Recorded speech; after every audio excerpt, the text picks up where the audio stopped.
Action. प्यार दोस्ती है। नैना तलवार, तुम्हारा कोई हक नहीं बनता कि तुम इतनी खूबसूरत लगो। दौड़ना चाहता हूँ, गिरना भी चाहता हूँ, बस रुकना नहीं चाहता। तुसी ना जाओ। मैं बोलूं बॉलीवुड तो तुम्हारे दिमाग में करण जौहर का चेहरा या फिर धर्मा प्रोडक्शंस की कुछ फिल्मों की झलक तो जरूर सामने आ जाएगी। 80s से लेके अब तक हर डेकेड के बिगेस्ट स्टार्स अमिताभ बच्चन, शाहरुख खान, काजोल, दीपिका, आलिया, करीना, प्रियंका, रणवीर, दिलीप कुमार, श्रीदेवी, जीनत अमान, ये सब धर्मा के साथ काम कर चुके हैं, वो भी ऐसी फिल्मों में जो कि उन एक्टर्स के करियर्स में आइकॉनिक मानी जाती हैं। दीनानाथ जॉन। हमें से बहुतों के लिए धर्मा फिल्म्स हमारे बचपन का एक अटूट हिस्सा रही हैं। उस टाइम हमें नहीं पता था कि फिल्म प्रोडक्शन क्या होती है, प्रोडक्शन हाउसेस क्या करते हैं, but we were fully sympathetic towards and feeling sorry for characters like Aman. Both Amans actually. Why does Dharma hate Aman? Too political? Oops. Dharma film के characters are iconic in the Indian film industry. उनके गानों के बिना आज भी शादियां अधूरी हैं। अब मेरा बोले चुड़िया कौन देखेगा? और अगर फैशन की बात करें तो जैसे तब रानी, करीना और प्रीति के लहंगों ने ट्रेंड सेट किए थे, अब भी प्रियंका, दीपिका और आलिया की साड़ीज वैसे ही ट्रेंड सेट कर रही हैं। धर्मा प्रोडक्शंस इंडिया का one of the biggest production house है with great legacy created in a short period of time.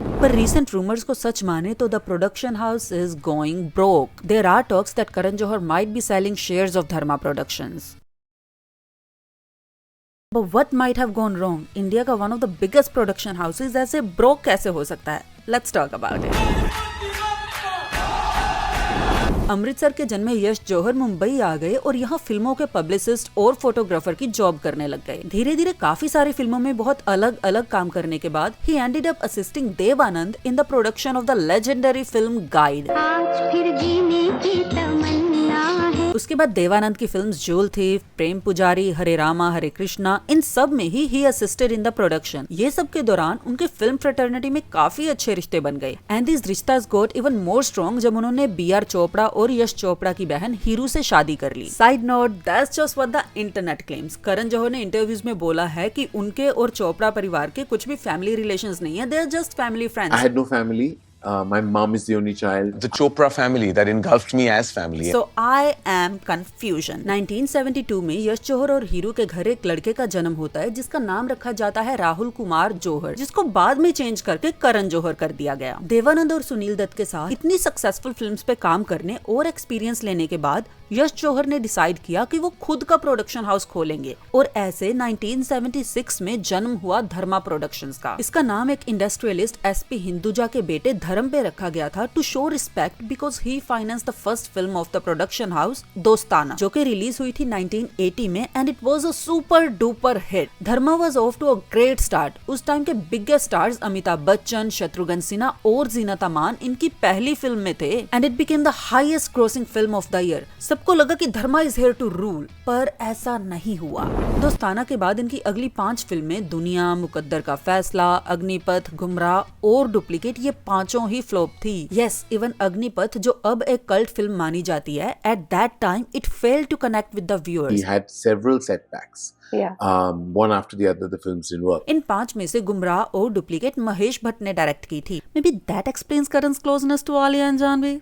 Maybe not. Anyway, Dharma streak से अनसक्सेसफुल फिल्में दिए जा रहा था। The production house was losing money. The state was so bad कि यश और हीरू जौहर को अपनी प्रॉपर्टी बेचनी पड़ी, अपनी ज्वेलरी बेचनी पड़ी। My mom sold my nanny's flat once when a film failed.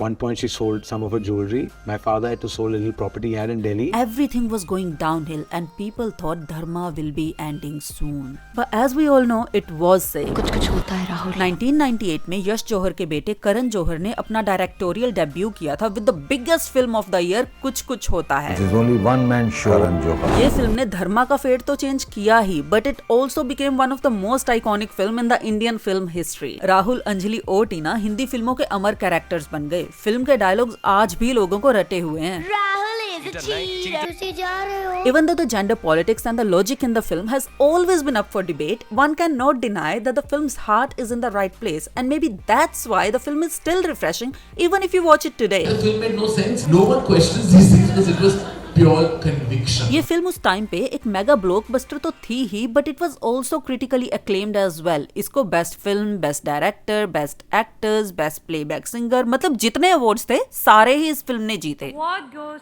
to Karan Johar? Winner for the best film is Yash Johar for Kuch Kuch होता है। धर्मा की किस्मत बदल गई थी, पर उसके बाद थोड़ा ये डर जरूर था कि ये सिमिलर चीज ना पहले भी धर्मा के साथ हुई थी with its first ever film दोस्ताना। उस फिल्म को तो बहुत सक्सेस मिली थी, पर it was followed by a lot of failures. तो ये डर था कि what if it ends up being just a one hit wonder for Karan, but fortunately for them they created the same success with करण's second directorial film Kabhi Khushi Kabhi gum.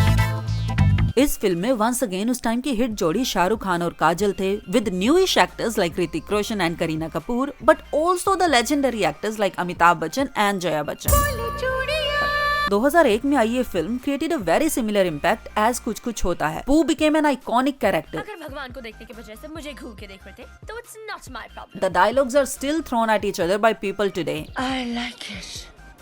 I like Take a chill pill. And songs like Shava Shava, Bole Chudiyan, Suraj Hua Madham, You Are My Sonia, these are considered the classic pop songs of Bollywood. K3G was not only a box office success back then, इसको आज भी लोग बहुत प्यार से देखते हैं। इसके बाद इसी सक्सेस को कंटिन्यू किया धर्मा की नेक्स्ट फिल्म कल हो ना हो ने। ये फिल्म डायरेक्ट की थी निखिल अडवाणी ने, but the story and screenplay were written by Karan Johar and produced by Yash Johar. This became a hat trick in Dharma's success. Shah Rukh Khan was a common factor in all the films, but this film also had Saif Ali Khan and Preity Zinta.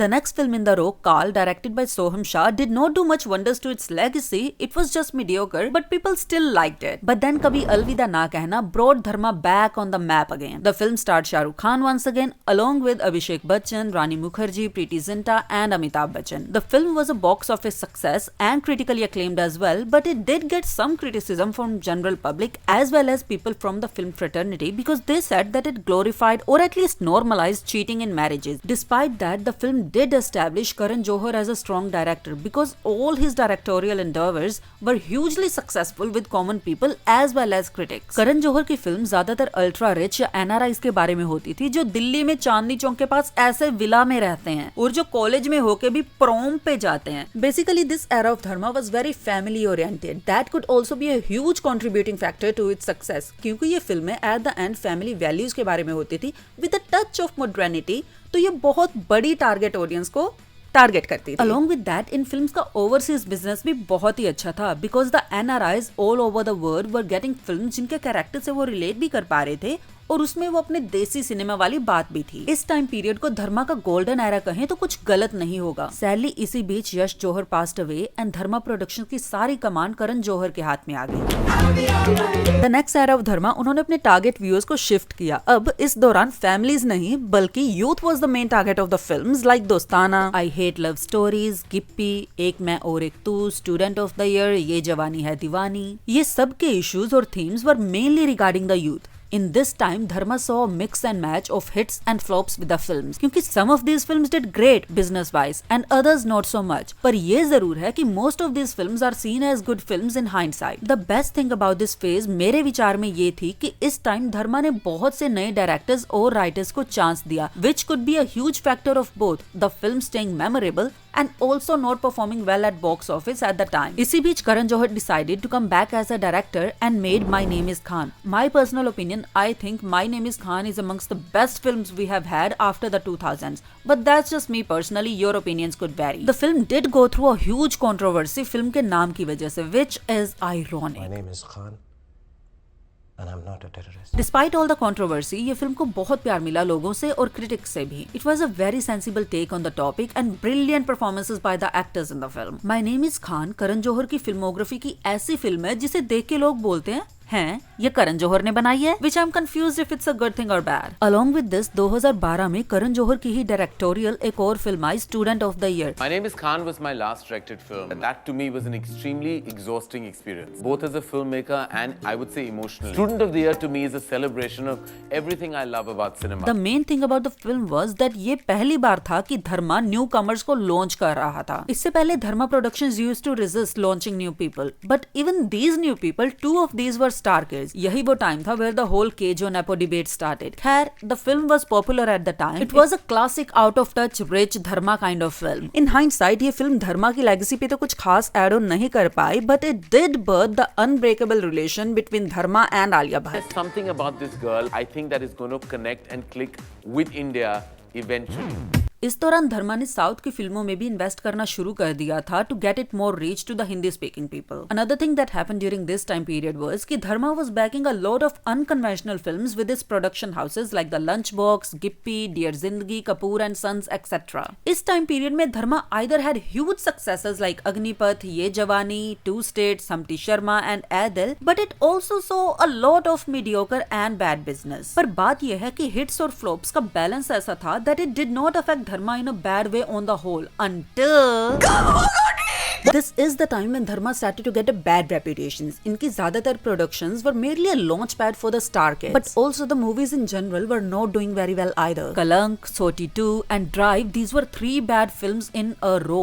उसके बाद बीच में एक आधी hit जैसे कि good news और सूर्यवंशी, इनको छोड़ के बाकी सारी फिल्म्स लाइन से फ्लॉप तो हो ही रही थी, but they were also considered bad films in general. The production house had huge expectations from Brahmastra, but because film के VFX को छोड़ के और कुछ भी अच्छा नहीं था, the film failed. वो भी इतनी बुरी तरह से that the production house is hesitating to start working on part 2 of the film. ब्रह्मास्त्र का बजट 410 करोड़ था and it only managed to earn about 300 crore in India. अब the thing is, इस फेज में इस फेलियर को बैलेंस करने के लिए कोई और फिल्में ना इतनी ज्यादा सक्सेसफुल नहीं हुई। इनफैक्ट लाइगर, सेल्फी और कलंक के फेलियर्स ने प्रोडक्शन हाउस के फेलियर को और ज्यादा इंटेंस कर दिया। This is also the time after 2020 जब करण जौहर और धर्मा प्रोडक्शंस को बहुत ज्यादा एक्सट्रीम अमाउंट में हेट मिल रहा था फॉर वेरियस रीजन। पर मेरे ख्याल से सिर्फ पब्लिक हेट को तुम फिल्म की फेलियर से इक्वेट नहीं कर सकते, क्योंकि रॉकी और Rani starring Alia Bhatt, Ranveer Singh and directed by Karan Johar, considerably 3 most disliked people at that time,